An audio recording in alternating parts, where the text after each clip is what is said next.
Have you ever felt the quiet sting of being dismissed, not in a dramatic betrayal, but in the small moments that cut the deepest, a smirk that makes you feel small, a careless word that lingers longer than it should, a silence that tells you your presence doesn't matter? These moments seem harmless to others, yet inside they leave bruises no one can see. The Stoics remind us that respect isn't something you beg for. It isn't something you force from others. It's something you live, something you carry in the way you walk, speak, and hold your ground. When you master yourself, you no longer chase respect. It begins to follow you.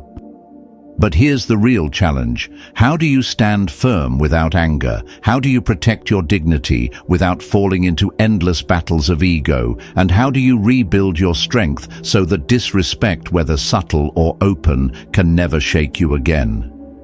In this video, we'll explore 9 timeless Stoic lessons, each one a shield against the erosion of your worth. Lessons not of revenge, but of resilience. Not of shouting back, but of standing so steady that no one dares to push you off balance. Stay with me until the end, because each lesson builds on the last. If you're ready to step into that quiet strength, let this be your first step. As we step into the first chapter, picture this: you're walking through a crowded street, carrying the weight of your own struggles quietly on your shoulders, when you notice someone else stumbling under theirs. That flicker of recognition of seeing yourself in another's hardship is where compassion begins. It doesn't arrive with fanfare. It's a silent nod, a steadying breath, a choice to meet pain with clarity instead of judgment. Now imagine this moment more closely. Someone lashes out at you with harsh words. The impulse is to strike back, to return fire. But pause here. What if behind those words is a burden you cannot see, a sleepless night, a broken heart, a wound they never speak of? What if their attack is simply their pain spilling over? The Stoics teach us to see beyond the surface. Marcus Aurelius wrote, "Whenever you are about to find fault with someone, ask yourself, what fault of mine most nearly resembles the one I am about to criticize?" These words are not abstract, they are a mirror. They remind us that compassion isn't weakness, it is strength in action. Compassion in Stoicism isn't sentimental pity, it is disciplined wisdom. To extend it, you first turn inward. Ask yourself, have I not failed before? Have I not spoken in anger, chosen poorly, disappointed others?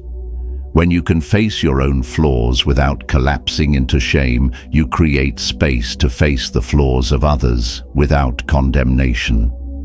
Forgiveness toward yourself is the seed. Without it, compassion for anyone else will wither. Picture a soldier returning from battle.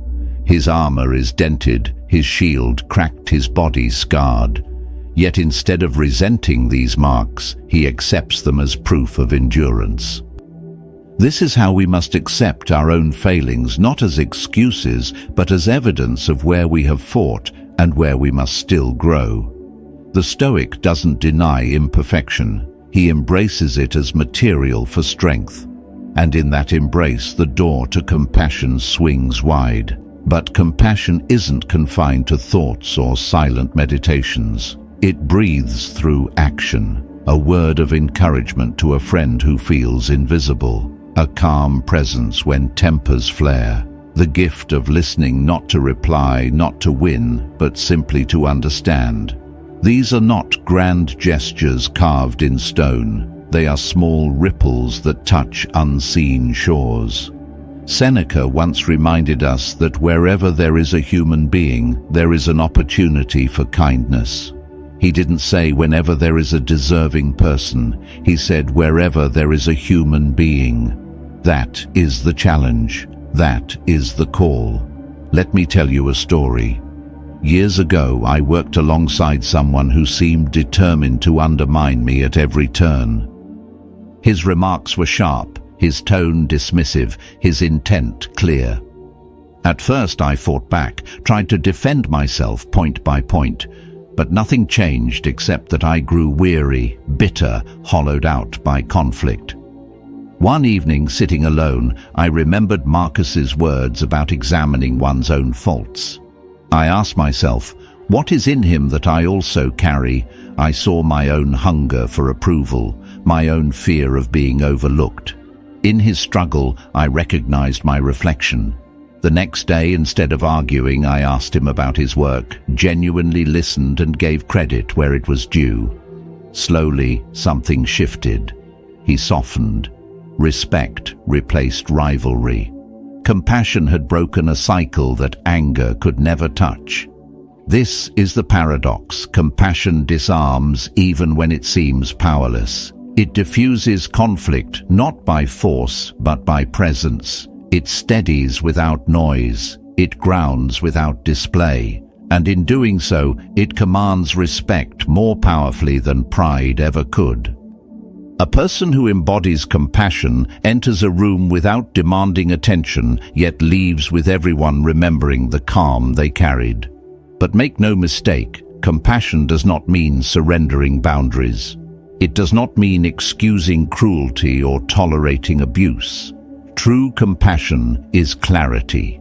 It recognizes harm as harm, but chooses to respond without hatred.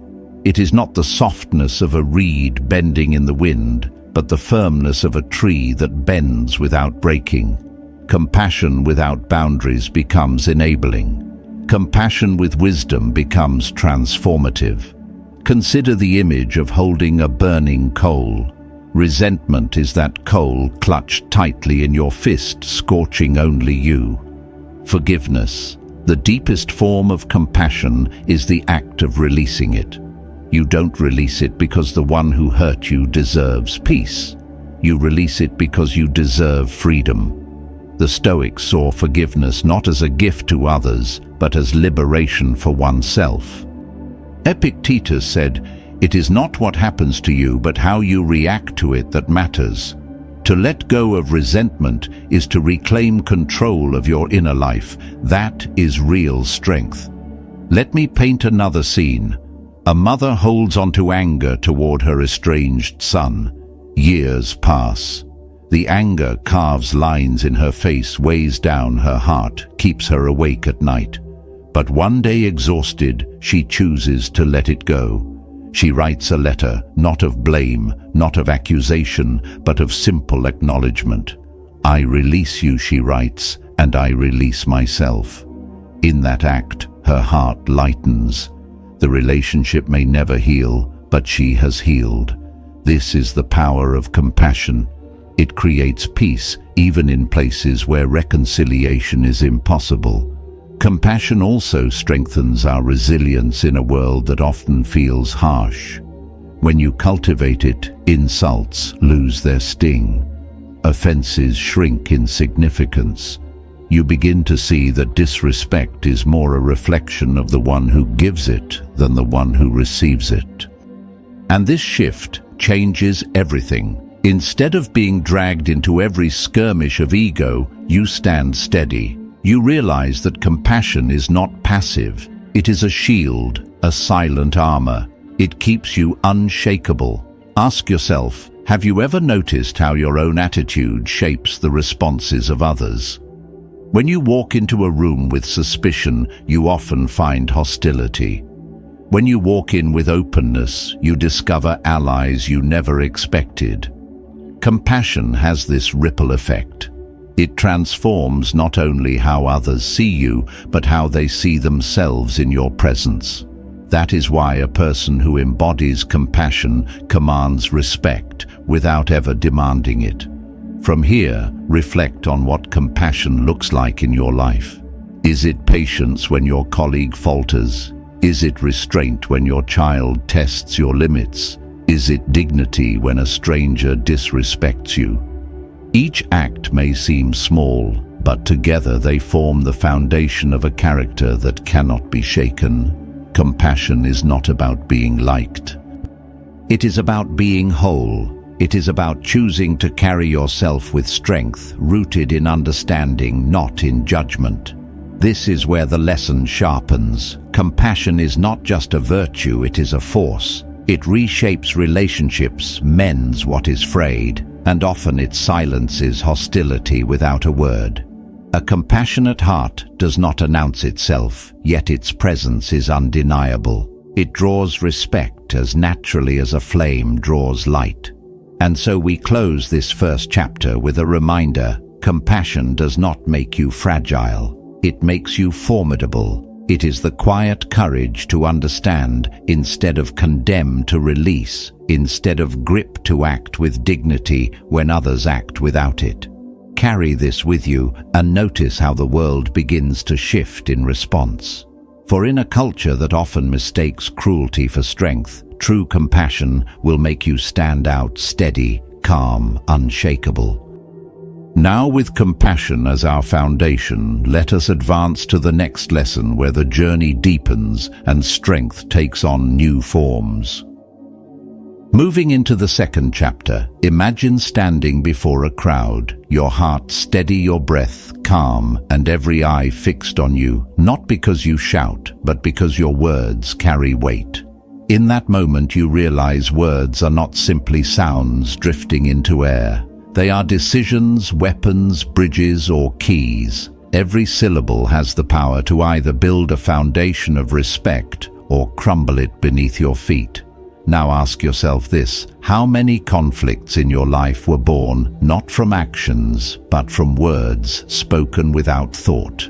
A careless remark at a dinner table, a sharp reply in a heated meeting, a sarcastic joke that left someone silent. Words linger. They echo in minds long after they leave our mouths. The Stoics knew this truth well. They believed speech reveals character more clearly than any gesture. What you say is who you are. Marcus Aurelius once reminded himself, "If it is not right, do not do it. If it is not true, do not say it." Simple, sharp. A principle as clear as the air after a storm. Truth is the cornerstone. Without it, everything collapses. Picture a leader who hides mistakes behind excuses. For a moment he may look untouchable, but slowly suspicion shadows him, trust erodes, and respect vanishes. Now picture another leader who admits failure plainly without flinching. His honesty is disarming. His words carry the ring of courage. Respect follows him not because he demanded it, but because he dared to stand in the light. But honesty alone is not enough. A sword of truth without the sheath of kindness cuts more than it protects. How often have you seen someone wield truth like a hammer, smashing instead of building? To speak rightly is not only to be true, but to be measured. Seneca advised that a sword never kills anybody. It is a tool in the killer's hand. So it is with words. They do not wound by themselves. It is the manner in which we wield them that determines whether they heal or harm. Here's where kindness enters. A Stoic is not soft, but neither is he cruel. He does not spit out anger disguised as honesty. He does not humiliate to prove wisdom. Instead, he speaks as one who has mastered himself. Calm, firm, patient. Even in disagreement, he does not raise his voice, but raises his standard. And people notice. They admire composure under fire more than they admire brilliance wrapped in arrogance. Let me share a story. Years ago, I worked with a man who loved to dominate conversations. In meetings, he interrupted, mocked ideas, and left others shrinking back. For a long time, I tried to fight his fire with fire-cutting remarks, quick comebacks, anything to protect myself. But each time I left, drained, my dignity chipped away. Then I tried a different way. I prepared my words carefully.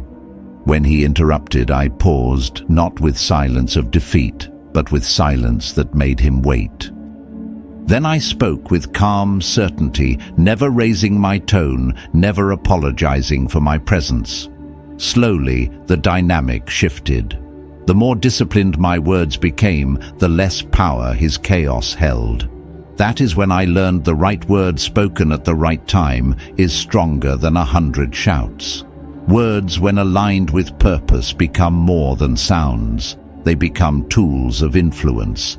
A Stoic asks before speaking, will this add meaning? Will it solve? Will it uplift? If not, silence is the wiser choice. Empty chatter dilutes presence. Imagine two people at a gathering, one speaking endlessly, filling every gap with noise, and the other choosing words like arrows, each shot deliberate. Who do people remember? The one who spoke least, but said most. Silence itself is a kind of speech. The Stoics revered it. Epictetus said, "We have 2 ears and 1 mouth, so that we can listen twice as much as we speak." Silence disarms conflict. It unsettles those who expect argument. It creates space for others to reveal themselves. A well-timed silence can command more authority than 100 clever sentences. Think of the last heated conversation you witnessed. Did the one who spoke louder win? Or was it the one who waited silent calm until every word they finally spoke landed like stone on water? Silence is not weakness. It is power contained. Still, the art of speech is not simply about silence versus sound. It is about intention. Each word is a brick. Ask yourself, am I building a bridge or a wall? Am I leaving someone stronger or smaller after hearing me? Words are currency. Spend them carelessly and you cheapen yourself. Spend them wisely and your value multiplies. I recall a conversation with a friend who had made a costly mistake at work. He expected me to criticize, to remind him of what he should have done. Instead, I chose different words. I told him, "You've carried a heavy load. But this moment doesn't define you, it sharpens you." His eyes softened, his shoulders eased. Did the truth change? No, he had still made a mistake. But the way I delivered it turned the moment from shame into strength. This is right speech, not flattery, not cruelty, but wisdom with mercy. At this stage, let us remember mastery of words is mastery of self. The person who blurts in anger is enslaved to anger. The person who lies is enslaved to fear. The person who gossips is enslaved to insecurity. But the one who speaks with truth, kindness, purpose, and restraint, that one is free. And freedom commands respect. So test yourself in the small moments. Before you reply to an insult, breathe. Before you offer advice, weigh it. Before you share a story, ask why. In these pauses, you will find your true power. Marcus Aurelius urged himself daily to examine his thoughts before they became words, because words once spoken cannot return. They are arrows loosed into the world. Aim them with care. And here's the final truth: mastering speech is not about becoming eloquent. It is about becoming deliberate. Speak less, but mean more. Be slow to anger, quick to clarity, and generous with encouragement. Let silence guard your dignity, and let truth crown your reputation. Do this, and you will never need to demand respect. It will come uninvited. Right speech is not decoration. It is discipline. It is the mark of one who governs himself. Carry it into every conversation, and the world will know exactly who you are without you ever having to announce it. From here, with the tongue disciplined and the voice steady, we step forward into the next lesson, where action, not words, becomes the measure of your strength. Entering the 3rd chapter. Picture this. The world around you is noisy, chaotic, demanding. Everyone is rushing to be heard, to be seen, to dominate the room. Yet in the midst of that noise, there is one figure who doesn't push or clamor. They simply stand calm, present, grounded. Without trying, they command attention. Without raising their voice, they command respect. That is the quiet force of mindfulness. Now ask yourself, why do some people seem to draw respect effortlessly, while others struggle endlessly to be taken seriously? It is not the loud who are respected, but the steady. It is not the aggressive who are remembered, but the composed. The Stoics understood this truth. Respect is not wrestled from others by force. It is invited through presence, and presence begins in the mind. Mindfulness is not a technique for monks in distant monasteries. It is a discipline for warriors of everyday life. It means being here fully, not drifting into regrets of yesterday or anxieties of tomorrow. It means noticing your emotions rise, but refusing to let them rule. Marcus Aurelius, burdened with the weight of an empire, would often retreat into stillness. He breathed deeply, anchored himself in silence, and wrote in his meditations, as though reminding himself, "You have power over your mind, not outside events." In those pauses, he became untouchable. His power was not in armies, but in self-command. Let's bring this closer.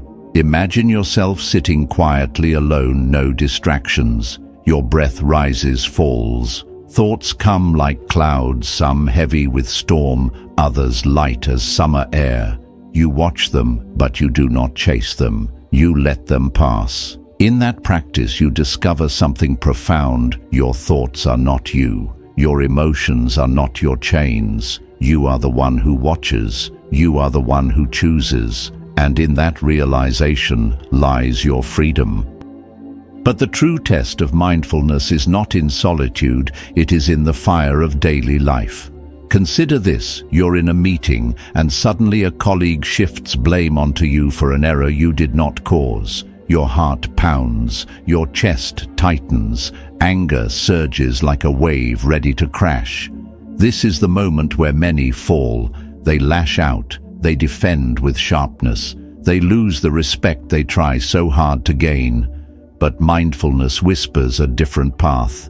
You pause, you breathe, you let the first surge of anger wash past. Then you respond with steady calm. I understand your concern. The issue was caused by the system, and I'll work with the technical team to resolve it. No shouting, no fight. And yet in that moment, you earn something more lasting than victory in an argument. You earn respect. This is the power of presence. It is not weakness, it is authority sharpened by restraint. To the untrained eye it looks passive, but in reality it is the ultimate form of control. Epictetus once said, "No man is free who is not master of himself." To master yourself in the heat of conflict is to show the world that you are not a slave to rage nor to fear. You are the one who decides. That is freedom, and freedom is magnetic. Let me share a story. I once knew a man who in every confrontation seemed untouchable. Insults were thrown at him like stones. He did not flinch. Lies were spread about him in crowded rooms. He did not rush to defend himself. Instead, he stayed calm, waited and spoke only when his words could not be ignored. At first, people mistook his silence for weakness, but slowly they realized it was strength. His stillness unsettled the noisy. His calm exposed the insecurities of those who tried to provoke him. In the end, he gained influence far greater than the loudest voice in the room. He taught me that mindfulness is not hiding, it is standing so still that storms break against you and dissolve. Think about your own life. How many conflicts could have been avoided if you had chosen presence instead of reaction? How many words would you take back if you had paused for one more breath? How much more respect would you carry if instead of proving yourself in every battle you chose to prove yourself in restraint? At this stage, remember, mindfulness is not about escaping reality. It is about entering it fully. When you eat, you taste. When you walk, you feel the ground beneath you. When someone disrespects you, you feel the heat rise, but you do not let it dictate your action. You are here, you are steady, and because of that, no one can shake you. Seneca once wrote, "The greatest remedy for anger is delay." That delay, that pause, is the heartbeat of mindfulness. It is the split second where you reclaim power over yourself. It is the space in which dignity is preserved. Disrespect may come from others, but dishonor only comes if you give away your control. Mindfulness ensures you never hand it over. Imagine a soldier in battle. Arrows fly, chaos reigns, fear pulses through the air. But the disciplined soldier breathes, steadies, and acts with precision. That is mindfulness in the battlefield of life. It does not make you passive, it makes you precise. It does not make you weak, it makes you indestructible. So begin small. When anger rises, breathe once before speaking. When fear grips, anchor yourself to the present moment. When disrespect appears, hold your ground in silence until the storm passes.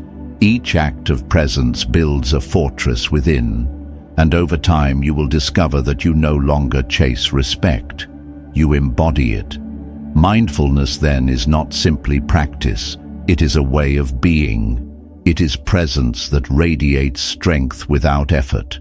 It is composure that commands attention without demand. It is the invisible crown worn by those who rule themselves first.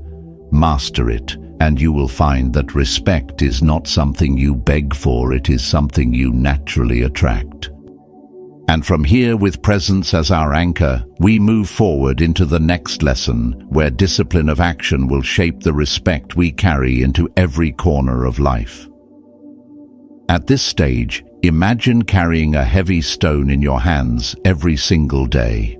At first, you think you are strong enough to bear it, but as the days turn into months, the weight seeps into your bones. It slows your steps, stiffens your body, and dims your spirit. That stone is resentment, and many of us carry it long after the wound that placed it in our hands has passed. A betrayal by a friend, a broken promise, a cruel injustice, these are the moments that carve deep scars. Yet the Stoics teach us something that sounds simple, yet is perhaps the hardest act of all: to put the stone down. Now imagine a chain wrapped around your soul. Every time you replay what was done to you, the chain tightens. Every time you rehearse your anger, the chain grows heavier. Forgiveness in the Stoic sense is not about pretending the wound never happened. It is about breaking the chain. It is not about excusing the one who hurt you, but about freeing yourself from the prison of bitterness. Epictetus said, "People are not disturbed by things, but by the view they take of them." You cannot rewrite the past, but you can choose the story it tells you. Here's where the lesson becomes sharper. Forgiveness is not softness, it is strength. To forgive does not mean you condone the harm. It means you refuse to let the harm control you. Picture a fire. If you feed it with anger, it consumes your entire house. If you stop feeding it, it burns out on its own. Forgiveness is the decision to stop feeding the fire, to reclaim your peace, to live untied from the past. But perhaps the most difficult act of forgiveness is not directed outward, it is directed inward. We often find it easier to forgive others than to forgive ourselves. How many times have you replayed your own mistakes in your mind like a broken record? The words you shouldn't have said, the opportunities you missed, the choices you regret. The Stoics understood that self-condemnation is another chain. Marcus Aurelius reminded himself that even emperors falter, but the value lies not in never falling, but in rising wiser each time. A mistake is not a verdict, it is a teacher. Let me share a story. I once met a man who could not forgive himself for a decision he made decades earlier. He carried the shame as if it were carved into his skin. Every success in his life felt muted, every joy dimmed, because he could not release himself from that moment. One day, an old friend asked him a piercing question: if someone else had made that mistake, would you forgive them? Without hesitation, he answered, "Yes." His friend simply said, "Then why not yourself?" In that instant, he realized the truth. He had been punishing himself for years longer than anyone else ever had. Forgiveness began when he allowed himself to be human again. History offers us an even greater example. Nelson Mandela, after 27 years of imprisonment, could have emerged with vengeance in his heart. He had every reason to hate, every reason to cling to bitterness, but he chose differently. He forgave those who oppressed him not because they deserved it, but because he deserved freedom. He understood that hatred would keep him imprisoned even outside the cell. His forgiveness did not erase the past, it transformed it. It turned suffering into strength and made him a beacon of peace for the world. The benefits of forgiveness are not just poetic, they are practical. When you let go, stress loosens its grip. Clarity returns. Relationships deepen because you no longer carry old battles into new conversations. Forgiveness is not a surrender of justice, it is a reclaiming of your inner authority. It is choosing not to let yesterday dictate today. Ask yourself now, who holds power over you, the one who hurt you, or the resentment you keep alive? The insult spoken long ago cannot touch you today unless you carry it forward. The betrayal of the past cannot chain you unless you wrap the links around your own heart. Forgiveness is the act of cutting those links. It is an act of rebellion against bitterness. It is freedom, and yet forgiveness is not a one-time event. It is a discipline. Like training the body, you must train the mind to release again and again. Some days you may feel the anger return. On those days, remember Seneca's words, "How much more harmful are the consequences of anger than the causes of it?" What was done to you may have hurt once, but your choice to hold on to it can hurt you 1,000 times more. Forgiveness breaks that cycle. So how do we live it? Start with awareness. Notice the weight you still carry. Then make the decision, I will not let this define me. When the memory arises, acknowledge it, but do not feed it. Replace the fire with purpose. Replace the bitterness with wisdom. Each act of forgiveness, whether toward others or toward yourself, builds strength, invisible but undeniable. At this stage, let me leave you with this truth. Forgiveness is not for the weak. It is for those strong enough to rise above their wounds. It is for those who refuse to live as prisoners of resentment. It is for those who choose peace over chains. If you release others, you release yourself. If you forgive yourself, you step into life with renewed dignity. Now take this with you. Forgiveness is freedom. If this message resonates with you, subscribe for more Stoic lessons that strengthen the mind and steady the heart. And in the comments write just one word: freedom.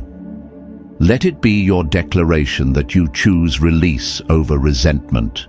From here, with the chains broken and the heart lightened, we move toward the next lesson where discipline becomes the foundation on which lasting respect is built. Moving into the 5th chapter, imagine standing in the middle of a storm. The wind tears at your clothes, the rain lashes your face, the thunder shakes the earth itself. Most people would panic, grasping at anything for security. But there is another way. A Stoic does not cling to what the storm can take. He plants his feet, steadies his breath, and lets the storm pass through him. He does not fight for control over what cannot be controlled. This is non-attachment. It is not weakness. It is the strength to remain unshaken. Now ask yourself how much of your suffering has come not from events themselves, but from the way you clung to what you could not keep. The project you poured your heart into that failed. The relationship that ended despite your devotion. The possession you loved that slipped from your grasp. Each loss felt like a wound, not because of the thing itself, but because of your attachment to it. Marcus Aurelius wrote, "The art of living is more like wrestling than dancing. It stands ready against the accidental and the unforeseen. Life is not choreography. It is combat with the unpredictable. If you tie your peace to outcomes, life will throw you to the ground again and again. But if you tie your peace to your effort, to your discipline, you will rise every time." Here's where the lesson grows sharper. Detach from outcomes. Imagine training for months, then failing in the final test. Most would despair, seeing only the failure. But a Stoic sees the training itself, the discipline built, the resilience forged. Success was never the true reward. The reward was who you became through the struggle. When you live this way, you are untouchable. Insults cannot pierce you. Disrespect cannot define you, because your worth is anchored in effort, not applause. Next, loosen your grip on possessions. Seneca warned that the man who depends on wealth is a slave, even if he calls himself free. How easily we forget this. A stolen car, a lost phone, a broken watch. Suddenly our peace is shattered. But were we truly robbed, or had we already handed our identity over to things? Consider the man who lives simply content with little. Nothing can be taken from him because his treasure is not in objects. He wears his freedom like armor. Let me tell you a story. A merchant once built his life around riches. His ships crossed oceans, his houses were filled with gold and silk. But when a storm wrecked his fleet, his fortune sank with it.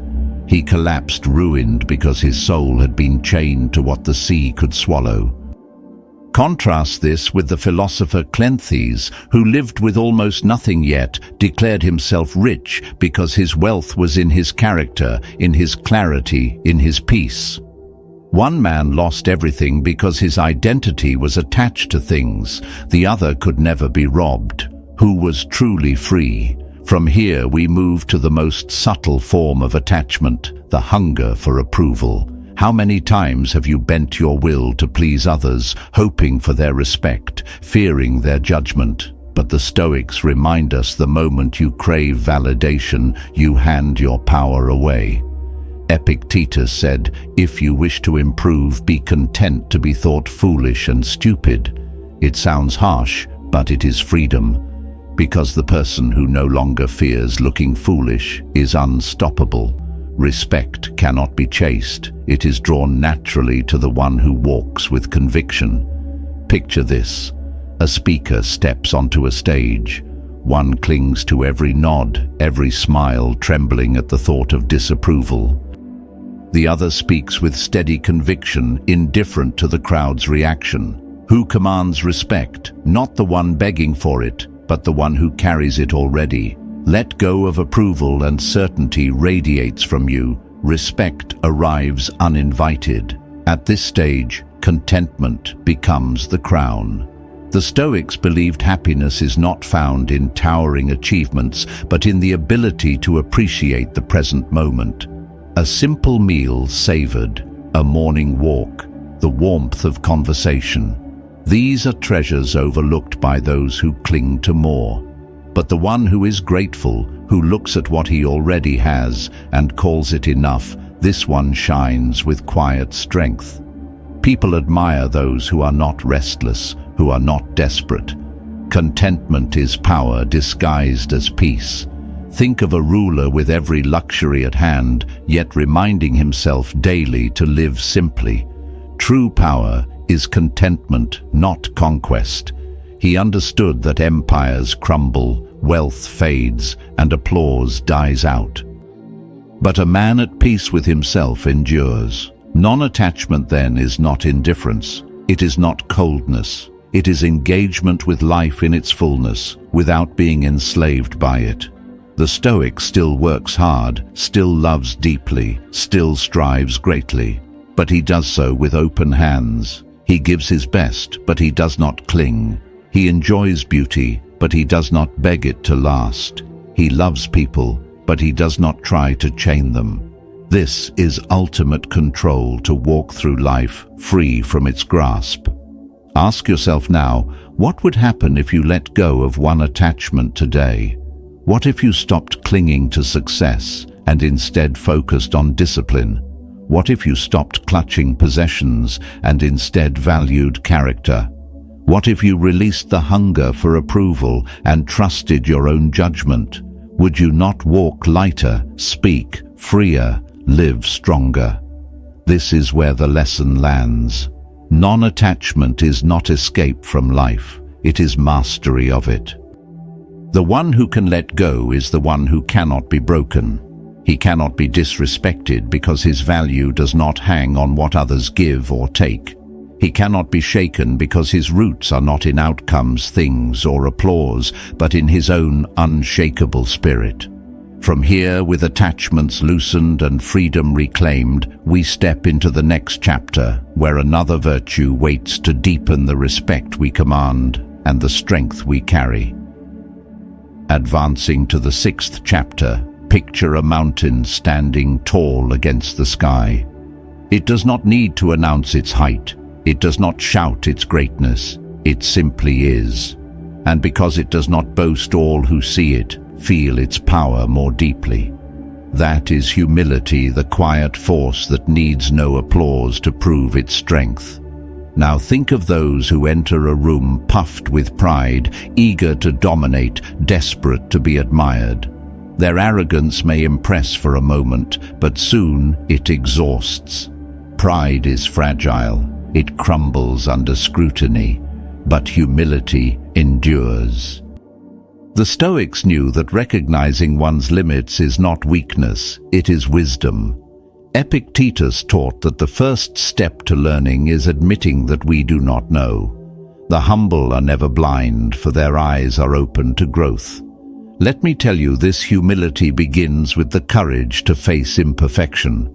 No one is flawless, yet many waste their lives pretending otherwise. The wise do not. They accept their cracks as part of their humanity, not as chains, but as reminders that there is always more to learn. Marcus Aurelius, Emperor of Rome, often wrote to himself as though correcting a student, acknowledging his temper, his fatigue, his pride. If the ruler of the known world could admit his flaws, what excuse do we have? Here's where humility transforms into power. When you see every person you meet as someone who knows something you do not, you step into life as a learner. And learners never stagnate. I remember working alongside a man who, though highly accomplished, listened more than he spoke. When others dismissed young voices, he leaned in. When others competed, he collaborated. Over time, he became the one everyone respected, not because he flaunted his knowledge, but because he honored the knowledge of others. That is humility in action. But humility is not only inward recognition, it is outward respect. The Stoics taught that we are all threads in the same tapestry. Seneca wrote, "While we teach, we learn." To value others is to strengthen yourself.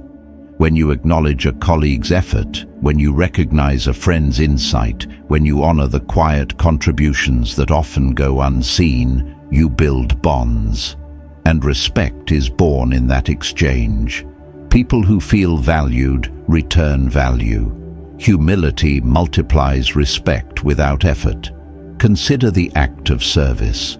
To help without expectation is one of the most powerful expressions of humility. A hand extended not for praise but for duty. A word of guidance given not to feel superior but to uplift. These acts echo. They build trust that no title or wealth can command. True service is strength because it asks you to put ego aside and place others first. And in doing so, you grow taller in their eyes than arrogance ever could. Let me share another image. A great tree provides shade not for itself, but for those who rest beneath it. It asks for nothing in return. Yet because of its quiet giving, it is cherished. So too with humility. The one who serves becomes indispensable not through noise, but through presence. Collaboration is another field where humility shines. No great achievement in history was accomplished by one alone. Armies march with many. Books are written from libraries built by countless minds. Movements are born from shared vision. The arrogant try to dominate and end up isolated. The humble work with others and rise together. And those who rise together rise higher. This is where humility's paradox reveals itself. Humility is not about lowering yourself. It is about lifting life beyond ego. The humble do not shrink, they expand. They move with quiet confidence grounded in self-awareness, free from the brittle armor of pride. And because they are open to learning, open to listening, open to serving, they grow without limit. Ask yourself now, who commands more respect? The one who boasts of victories, or the one who credits his companions, the one who insists he knows all, or the one who listens deeply, the one who demands loyalty, or the one who earns it through service? The answer is clear. Pride seeks respect. Humility attracts it.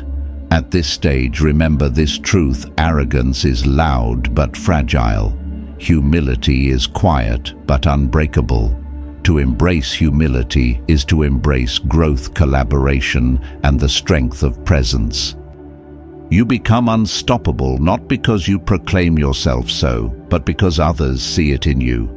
Humility then is not bending low. It is standing tall without ego. It is moving through life with grace, learning from all, valuing others, and serving without demand. Those who live this way do not chase respect. It follows them like a shadow.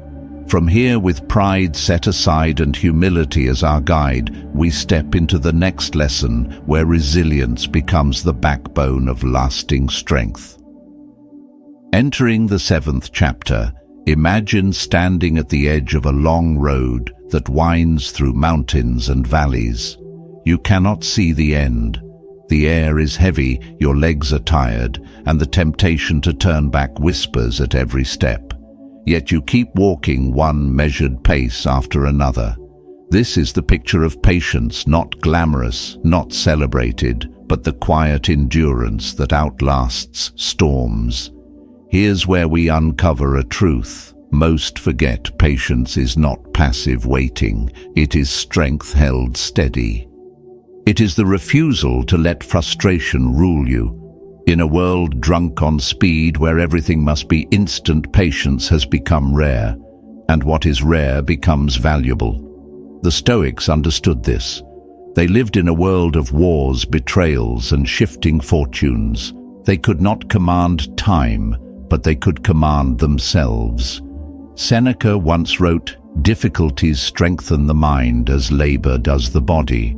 He was not exaggerating. Every delay, every obstacle, every insult is a kind of weight training for the soul. The impatient are like glass, they shatter when struck. The patient are like steel, they bend, they endure, and they grow stronger. Consider this story. Philip, a diligent worker, is humiliated by a colleague in a public meeting. The insult cuts deep, and the urge to strike back surges through him. He could have lashed out, defended his pride, or tried to humiliate the other in return. But instead, Philip breathes. He remembers the discipline he has practiced. He lets the sting pass. Later in private, he approaches his colleague calm and composed. "I'd like to understand why you spoke that way earlier," he says. The confrontation does not ignite into a fire. It dissolves into dialogue. By patience, he not only preserved his dignity, but earned the respect of everyone who witnessed his restraint. This is the essence of Stoic patience. It is the space between stimulus and response. It is the moment where you choose not to be a puppet pulled by anger, but a master directing your own actions. Marcus Aurelius captured it when he said, "What stands in the way becomes the way." Obstacles do not block the path, they are the path. Impatience sees them as chains. Patience sees them as training. At this stage, think of how often you suffer not from what is happening, but from how quickly you want it to end. A long line at the store, a delayed message, a dream that takes years instead of months. Frustration builds because we demand speed from a world that moves at its own pace. But what if you stopped demanding? What if you embraced the delay as part of the lesson? Then suddenly the weight becomes lighter, the burden becomes training, and your calm becomes unshakable. Patience also reshapes how we handle disrespect. When someone mocks you, your ego screams for defense. But the Stoic knows that most disrespect comes from ignorance, insecurity, or inner pain, not from truth. To respond with rage is to hand over your power. To respond with patience is to keep it. When you no longer take offense easily, you move through life freer, lighter, stronger. I recall a leader who was constantly provoked by rivals. They insulted him, tried to bait him into rash words, sought to break his composure. But he never took the bait. He would listen, pause, then answer with measured calm, or sometimes not answer at all. In time, his enemies grew frustrated. They lost power over him. His patience became his shield, and his shield made him untouchable. But patience is not only for conflicts, it is for goals. Many abandon their dreams not because they lack ability, but because they lack patience. They confuse temporary delay with final defeat. A Stoic, however, knows that every setback is part of the journey. Success that comes slowly is built on deeper roots. The impatient chase quick fruit and end with empty hands. The patient plant seeds, wait for seasons, and reap harvests that last. Think of the craftsman. His first attempts are crude, his progress slow. Years pass before his hands create beauty. But when they do, the work carries a weight that speed could never deliver. So it is with all worthy things. Patience is the price of excellence. Here's where patience links with forgiveness. The patient do not cling to grudges. They understand that people are flawed, that mistakes are part of human nature. So instead of fueling resentment, they allow time to soften the sting. They let go. They choose understanding over revenge. This choice frees them from bitterness and strengthens their relationships. The impatient burn bridges in minutes. The patient build them over years. Yet let's be honest, patience is hard. It demands practice. It demands that you breathe when you want to shout, that you wait when you want to run, that you stay when you want to flee. It feels unnatural because the world trains us for speed. But the Stoics trained themselves for endurance. They saw patience not as suffering but as power, and the reward, respect. Those who can wait with dignity, endure with calm, and respond with wisdom earn admiration without asking for it. Their strength is not in rushing but in lasting. Their greatness is not in speed but in depth. From here, take this lesson with you.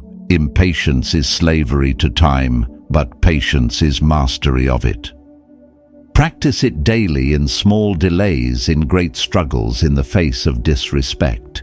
In time, you will see how it transforms not only how others see you, but how you see yourself. And now, with patience as our shield, let us step into the next virtue, one that takes respect deeper, turning mere endurance into true connection. As we step into the 8th chapter, picture a flame burning quietly in the dark. It does not roar, it does not boast, and yet it gives warmth, light, and comfort to everyone who comes near it. That is the true nature of kindness. Many mistake it for weakness, but in truth, it is one of the greatest forms of strength a human being can carry. Now imagine this: you face an insult, a sharp remark meant to cut you down. The easy reaction is to strike back, to prove your worth with anger. But what if instead you responded with calm, with dignity, with the strength of composure? What if your answer was steady and measured, your presence unshaken? That is kindness in action, not softness, but mastery. A Stoic knows that respect is never earned by domination. It is earned by standing firm in one's character. Marcus Aurelius once said, "Waste no more time arguing about what a good man should be. Be one." Those words carry a piercing clarity. You do not need to explain your values. You do not need to demand respect. You embody them. Every choice, every gesture, every word either elevates or diminishes you, and kindness expressed through patience, compassion, and restraint elevates without fail.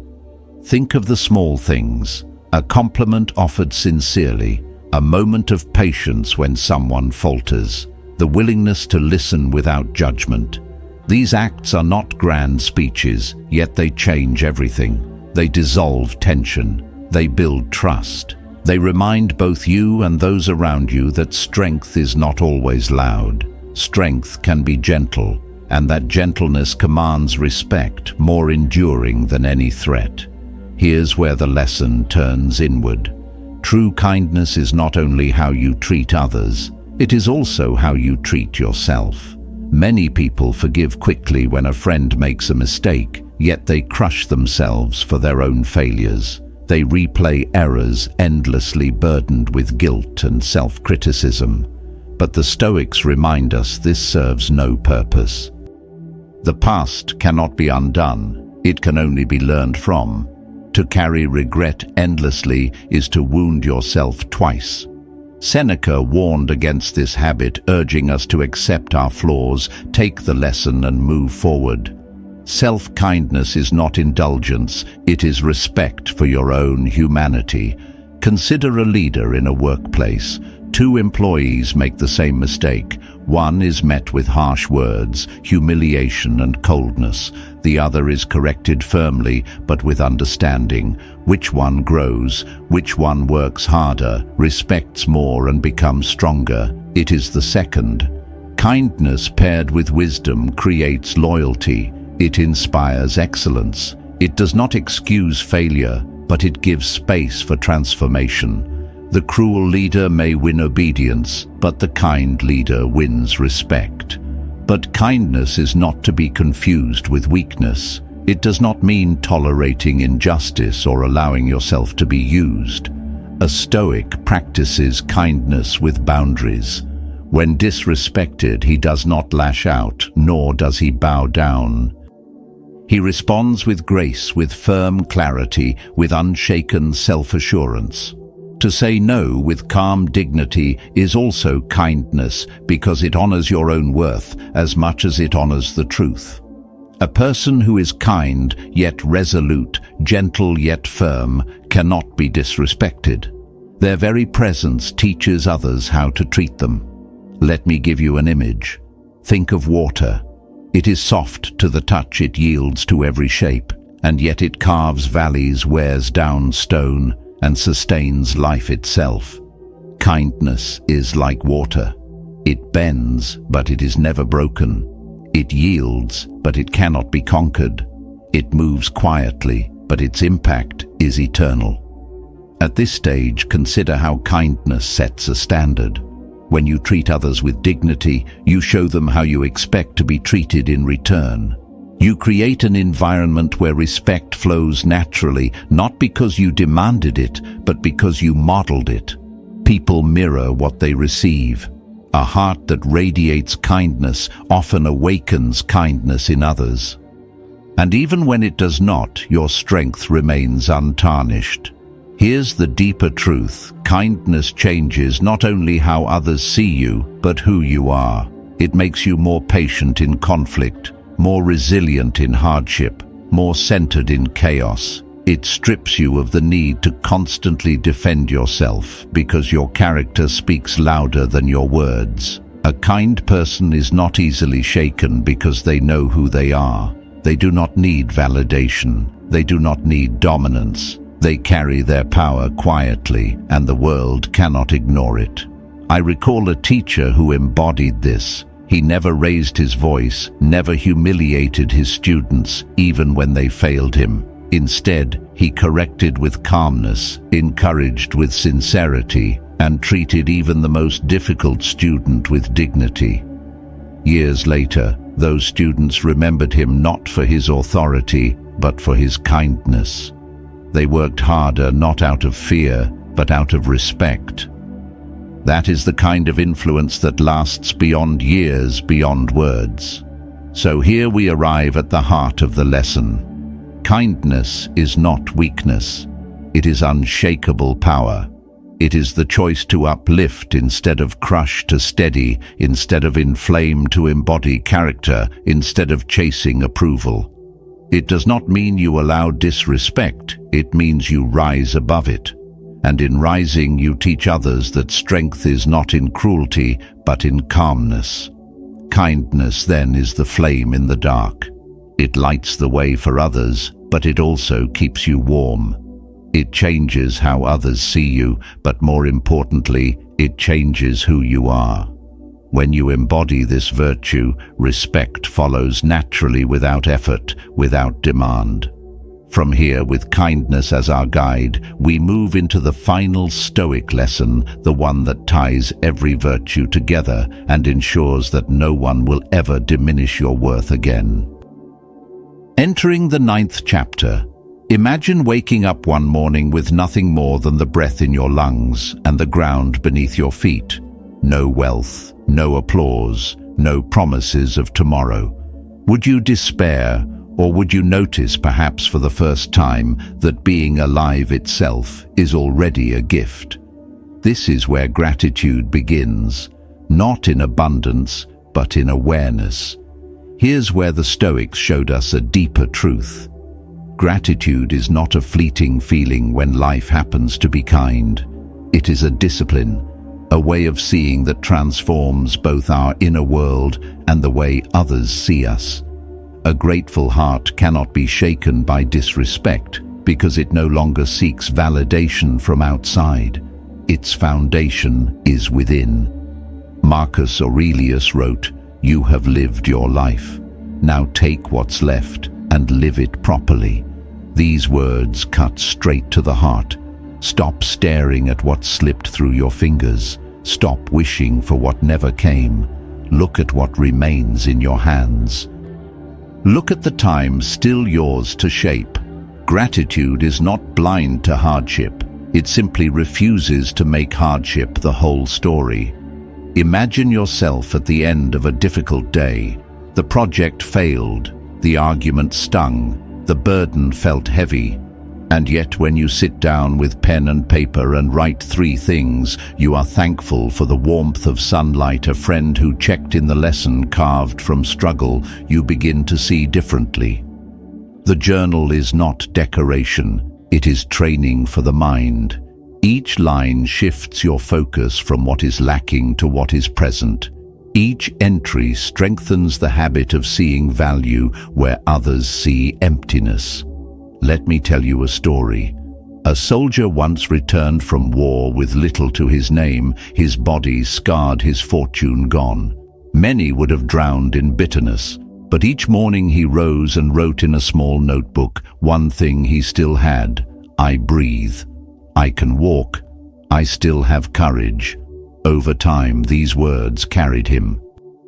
They rebuilt his spirit when all else seemed lost.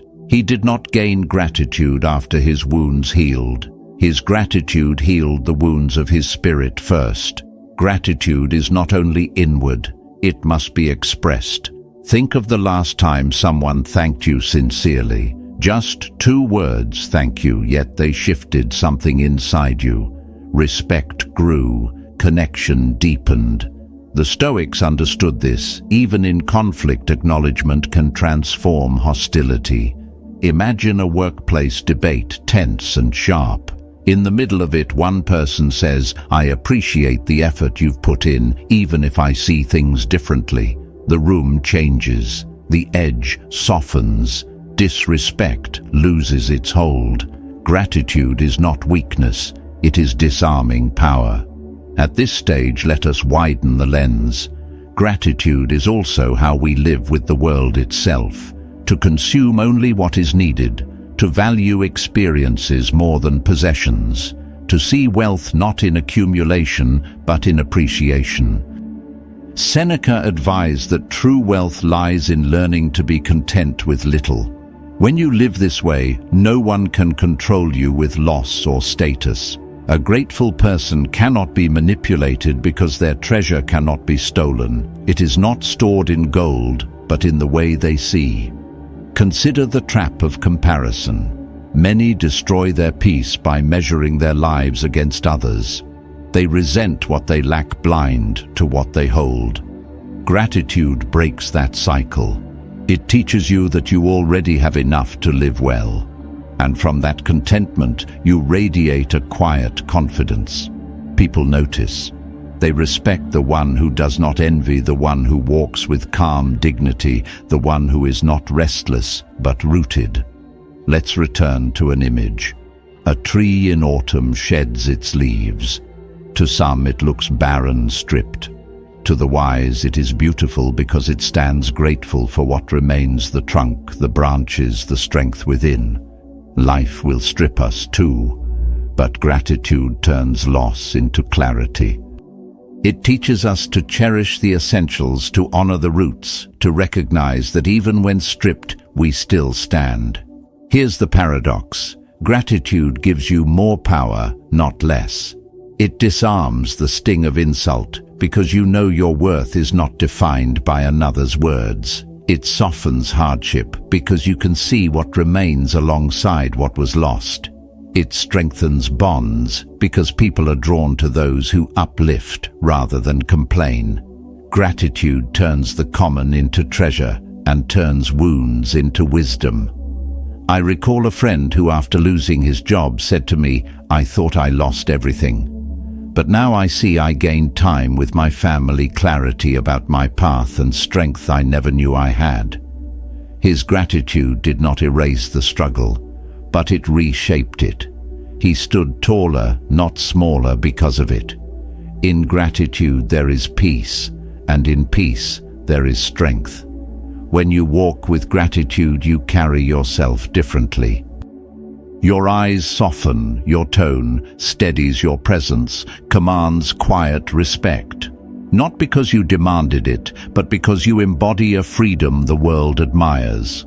This is where the lesson closes. Gratitude is not about waiting for life to be perfect. It is about choosing to see the perfection that already exists in each breath, each connection, each day you are given.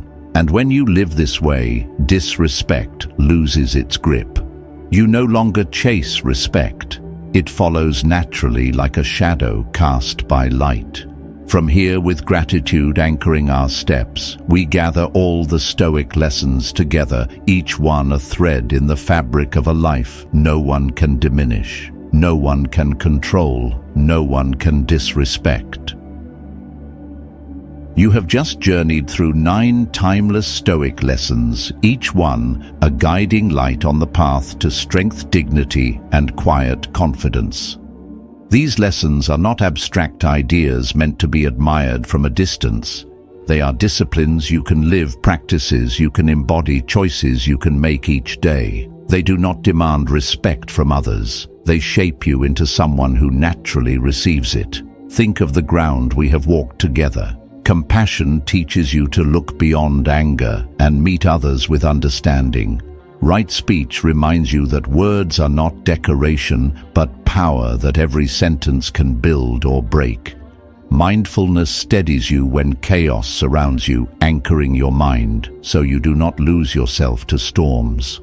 Forgiveness releases the heavy chains of resentment and frees your heart to walk unburdened. Non-attachment gives you strength when the world tries to control you through outcomes, possessions, or approval. Humility lifts you above arrogance and keeps you open to wisdom.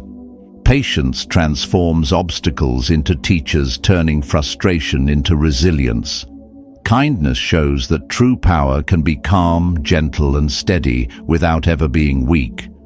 Gratitude changes your vision, turning ordinary days into treasures and hardships into wisdom. Taken together, these lessons form a shield. They protect you not by hardening your heart, but by clarifying your spirit. When you carry them, disrespect loses its sting. You begin to see that the words or actions of others cannot truly diminish you. They reveal only themselves. What defines you is how you respond. And when you respond with composure, clarity, and courage, you grow stronger each time. Pause for a moment and reflect. Which of these 9 lessons speaks to you most clearly today? Which one do you feel called to practice in this season of your life? Hold on to it. Carry it into your morning when the world presses on you. Carry it into your conversations when emotions run high. Carry it into the quiet of your evening when you reflect on who you are becoming. Share your choice in the comments with just 2 words: quiet strength. Let it be your affirmation and your reminder that this is the life you are building. And if these words have sparked something within you, consider subscribing so you can continue this journey of growth and resilience with me. Not as a command, not as pressure, but as an invitation to stay connected to ideas that steady you, challenge you, and strengthen you. Each lesson we share together is another tool you can carry into the world, another step toward becoming unshakable. Remember this: truth respect is not something you chase with desperation. It is not something you beg for or fight to force out of others. Respect is the natural reflection of your character, the quiet reward of how you live. When you embody compassion, humility, patience, kindness, and gratitude, you will find that others begin to treat you differently. But more importantly, you will treat yourself differently. You will walk with confidence that does not need to announce itself, and you will move with clarity that cannot be shaken. As you leave this video, take these lessons with you. When anger rises, let patience guide you. When self-doubt appears, let gratitude remind you of what is already in your hands. When disrespect comes, let composure guard your dignity. When pride tempts you, let humility hold you steady. When bitterness whispers, let forgiveness free you. In these choices, you will discover your strength. And in discovering your strength, you will command respect without ever needing to demand it. The journey does not end here. Each lesson is not a finish line, but a doorway. A doorway into the next test, the next growth, the next chance to embody what you have learned. So walk forward with confidence, knowing you already carry everything you need to stand steady in a world that often tries to shake you. Respect is not out there waiting to be given. It is already within you, waiting to be revealed. Live these lessons, and you will never wonder again how to be respected. You will know it in the way you breathe, the way you speak, and the way you stand tall, even in silence. And when the next challenge comes, as it always does, you will be ready.